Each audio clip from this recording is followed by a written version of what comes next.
Alright guys, Shay here, only about to be guys as well. So we've got the first test coming up between Pakistan and South Africa, starting on Tuesday, today Sunday the 24th of January. So yeah, Tuesday, it's the first test out in Karachi. If you see on the screen right now, you've got the Protea squad first up. We've got Quinton de Kock as captain, Temba Bavuma, Faf du Plessis, Darren Tupavillon, Dean Elgar, Saraloya, Bjorn Hendricks, Moki Janssen, George Linder, Kesha Maraj, Aidan Markram, Via Mulder, Lunky Ngidi, Angrik Nokia, King Peterson, Dwayne Pretorius, Kagiso Rabada, Tabre Shamsi, Lutus Pamla, Arasi van der Dusen, and finally Calvin Rayner. I think the major question for South Africa is going to be, do they go in with the kind of three-seamer back at Mirage and then Mulder as the all-rounder, or do they go with two spinners and drop one of almost certainly be Ngidi or Nokia? KG will come in for Sapamla, so it's quite simple, from the series against Sri Lanka, and obviously the other three, well, for sure one Nokia or Ngidi and Mirage will play, and I'm sure Mulder will as well.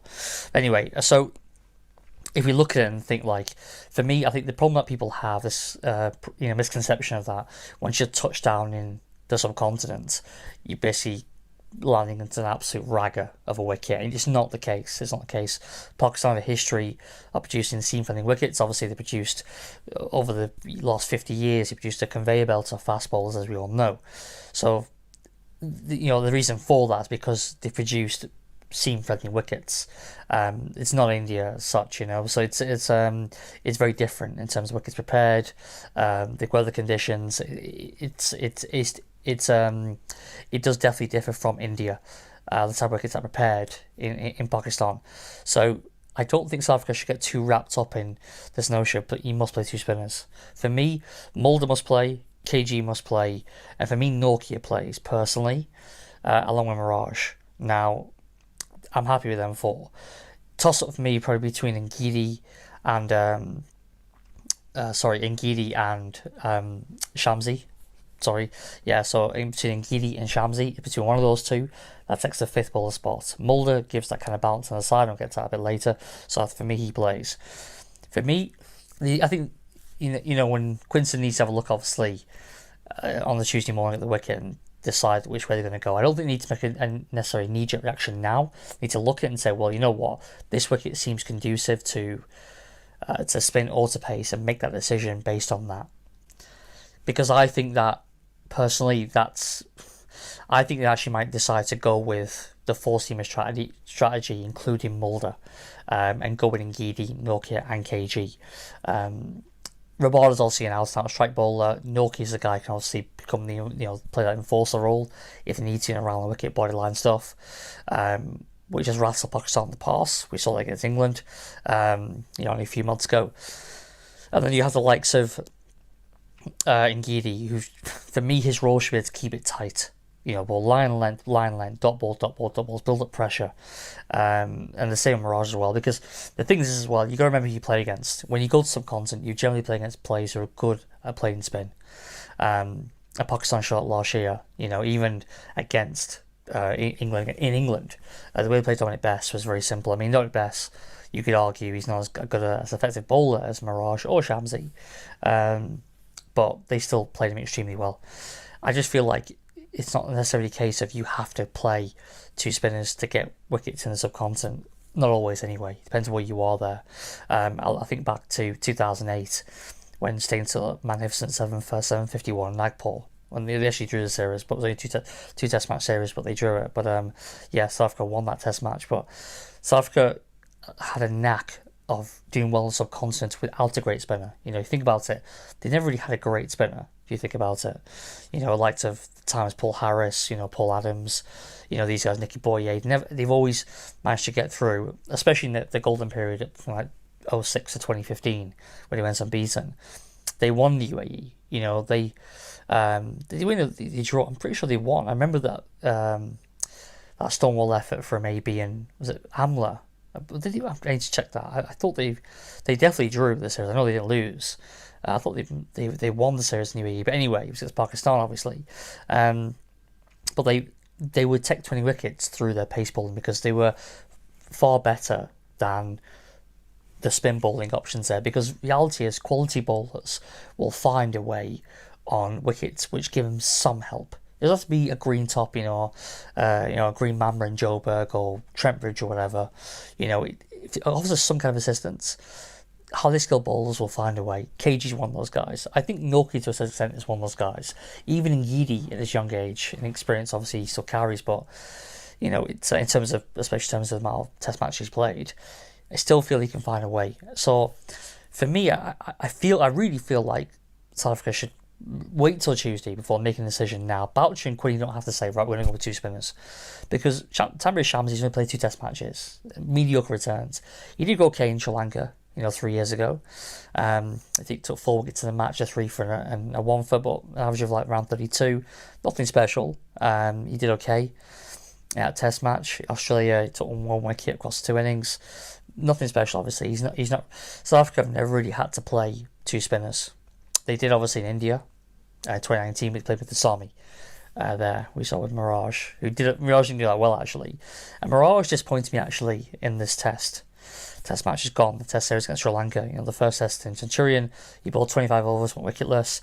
He had a lot of cricket going into that game as well for the Dolphins. He was pretty much just the main wicket taker. It was the strike bowler for Dolphins. That was the first round of 4-day games. He bowled he was Herculean efforts. I think he bowled 50 overs 1 innings, or somewhere close to.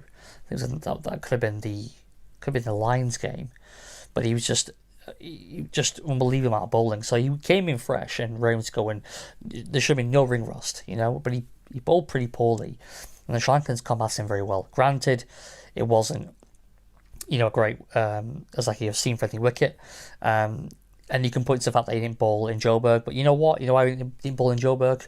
Because Sri Lanka batted 96 overs in total across 2 innings. There was no need for Mirage. That's why he didn't bowl. So you have to only base it what he's gone on his last performance, and that was poor. That's a fact. So Mirage's returns have been fairly middling. He's proven himself to be a fairly good bowler, but I think because South Africa have had such average spin bowlers at their disposal for so long, that a good spinner comes along and he's maybe touts up better than he actually is. I'm a Dolphins fan. I'm a big Dolphins fan. You should know, like, if you've seen any videos on this channel. But I have to call it as I see it. That's what I'm about. I have to be impartial about this. He's never shown to be in any great shape. He's going to shake the world scene up yet. This could be a coming of age series. I mean, he's 30 years old. He's getting to a stage now. He knows the game inside out. He's probably not going to get too much better. He probably had a couple of years to grow potentially, but this kind of series, I think that Mirage needs to perform well, I would say. So I'm looking at him. Vian Mulder in that middle, I think it's, if he has a reasonable series, I think it bodes really well for the future. The guy's still 22 years old. If he can, get a reasonable average somewhere in the mid-30s, and, and same with the ball, if he can support the bowls, I mean, the reality is how his role's going to be. If he's going to come as a third teamer, there'll be more pressure on him to perform. If he comes as a fourth teamer, behind Ngidi, Nortje and Rabada, it'll take a bit of pressure off him, but he can get the ball to talk. He can. So I think he's also another guy who can build up pressure and bowl wicket to wicket. Dots, bowling dots in a row to build pressure for the ball at the other end. So interested to see how Mulder gets on. I'm very excited by this guy in general. I think I'm going to do a video actually on him separately, because I think he's a very, very, very good talent and has a lot of promise. But anyway, I'm looking to see how Mulder gets on. I think in terms of the batting, I'm looking at the likes of Faf and Elgar in particular, the elder statesman. Faf's been to Pakistan before. He played in the World 11 game. He played in PSL. Only white ball cricket, obviously, but he still had some kind of, experience in Pakistan. So it'll be a different format. But I'm looking to him, obviously, since he lost captaincy, he looks like a man rejuvenated. Obviously, he scored 199 against Sri Lanka in that first test in Centurion. So I'm hoping that he will kind of continue this thing, because they need him. They need him even at 36 years old. South Africa really need him in his batting. With South Africa's batting, you don't know exactly what you're going to get. I mean, there probably still a little bit of question marks over Van der Dusen. Definitely question marks over Bavuma. Dean Elgar's a gritty guy. Malcolm's just come back to the side. Didn't do so well in Joburg, but listen, we'll have to see how he gets on in this series. and see if he can repay the selector's trust. Obviously, after doing so well for Titans, but I think he's obviously there now to kind of cement his place and then become the next captain. I'm sure of that. So it's important series for him. It's important series for all of them, obviously, but I'm looking very much to the likes of Elgar to stick out, that new ball, because they're going to be facing the likes of, Shaheen Shalafridi, etc. Obviously, not Nassim Shah this time, but Hasif Ralph could make his debut. They've got the Tabrish Khan, the new guy. I mean, he's new. He's actually been around for a long time. He's got a phenomenal first class record, but he's like 36 years old. Anyway, I'll get to Pakistan in a short while. But just to finish off, I'm looking at Elgar, looking at Faf, Mulder, in terms of the batsmen. I say inverted commas, obviously, because Mulder's obviously the all-rounder.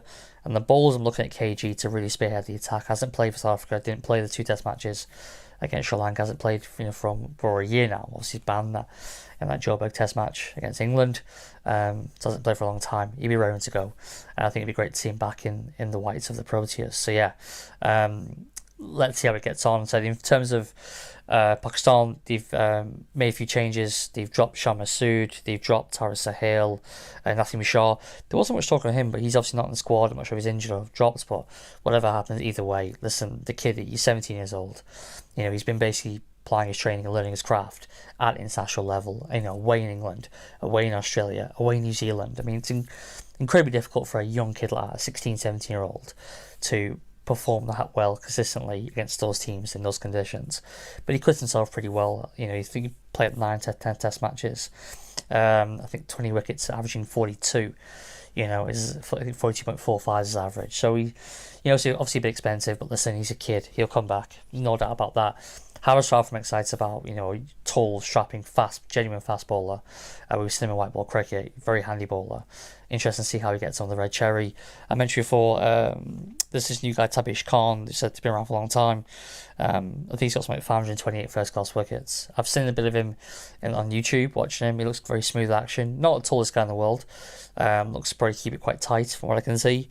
Yasir Shah, will it be there as well? Obviously, I think it'll be a handful, especially against South African batsmen. So it's going to be obviously difficult to play against. Fahim Ashraf will come in as that seam bowling all-rounder. I'm sure he'll bat at 7 after Rizwan. And you've got the new opening batsman, Sohail Shakil, who will come in into the team because Fisher Masood. Baba Azam is back, so he'll come in for Harris Sahil. Obviously, Baba Azam, wonderful player. I think that's a massive lift for Pakistan. I think he'll be, I think with Baba, there, if Shakil or Abid Ali can, get Pakistan to a good start, you got Baba there at 3-4. Obviously after Ali, so you're probably coming at 4. And then you've got Mohammad Rizwan at 6, who did very well in New Zealand captain side as well. Acquitted himself very well in what was a pretty disastrous set of test matches, but did very well himself. Kept well as well. Looking to him, I think if you're a Pakistan fan, to perform. I think he'll be a thorn in South Africa's side as well. As I said before, then you've got the Fahim Ashraf and the bowlers. So it's going to be a close series. I think it's going to be 1-1 personally. I think South Africa actually might nick the first test. I think the strip will offer something for the seamers. I think South Africa have a better seam attack than Pakistan, to be completely honest. And it's going to see how they go with the ball, when they're facing the ball, especially Yasir Shah. Looking for Faf, looking for Dean Elgar to kind of combat and neutralise Yasir Shah. Same with Van der Dusen, So if they can get it, and then De Kock obviously there as well. If they can lay a platform for De Kock to come in at 5, for him to play aggressively, play his natural game, then South Africa can go big. They can score big and put pressure on the Pakistanis. So all in all, I think it's a good series. And just on a final note to wrap up the video, I just think it's wonderful to see South Africa, the real first major nation, playing Test cricket back in Pakistan. Obviously, all due respect to Bangladesh and Sri Lanka. I think Zimbabwe wanted to play a Test match there as well. But I think South Africa obviously is the first real major nation to go there. So I think it's wonderful. I think it's going to go absolutely fine, look smooth. Obviously looks very secure for them there from what I've seen. So I think it'll be fine, and we'll see more and more major nations going back to Pakistan to play cricket, because those fans deserve it. I know it's closed doors, but just to know that they've obviously got their watching TV back home, knowing that their team, the country playing cricket actually back in their home, back in their country, as opposed to playing in the UAE. I think it's good for the fans because they're very passionate and they deserve to see their own team back at home. It's been too long. It's been 12 years. So yeah, it was good to see them back. Anyway, that's it, guys, from me. Just kind of wrapping up my thoughts. Let me know your comments. What you think? Do you think South Africa going to struggle more than maybe I think? Would you go with the two-seamer strategy and Mulder back up, or would you go with three seamers? The kind of the triple header of Ngidi, Nokia, and Rabada, along with Mirage or Shamsi. Maybe drop Mirage, bring Shamsi in. Maybe, I don't know. If you think that, and then obviously Mulder to back him up. Let me know.